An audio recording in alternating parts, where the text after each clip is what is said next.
నీ చేతిలో ఏమీ లేకపోతే ఉన్న దాంట్లో తృప్తి పడు బిడ్డ, ప్లీజ్.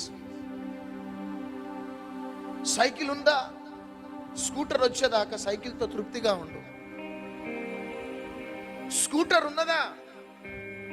టూ వీలర్ ఏదైనా హీరో హోండా స్ప్లెండర్ వచ్చేదాకా తృప్తిగా ఉండు. ఒకవేళ స్ప్లెండర్తోనే ఉన్నావా, ఇంకా ఏదైనా బండి ఇచ్చేదాకా తృప్తిగా ఉండు. నీవు నమ్మకంగా ఉంటే ఒక దినమున దేవుడు ఇంకా అంచెలుగా దేవుడిని దీవిస్తుంది. గుడిసెలో ఉన్నవా, గుడిసెలో ఉండు తృప్తిగా.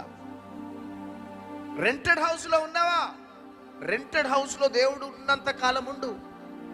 నీ స్నేహితులు కొంటే నీకు అనవసరం, నీ తమ్ముడు కొంటే నీకు అనవసరం, నీ అన్న సొంత ఇల్లు కొంటే అనవసరం, నీ చెల్లె సొంత ఇల్లు కొంటే అనవసరం. నువ్వు నీ స్తోమతను బట్టి నువ్వు ఏ స్థాయిలో ఉన్నావో ఉంటూ దేవుడు దీవించేదా. ఒక దినమున నీవు దేవుని మీద ఆధారపడుతున్నావు కాబట్టి గుడిసెలో ఉన్న నీకు సొంత ఇల్లు ఇస్తాడు. రెంటెడ్ హౌస్ లో ఉన్న నిన్నుకి సొంత ఇల్లు ఇస్తాడు.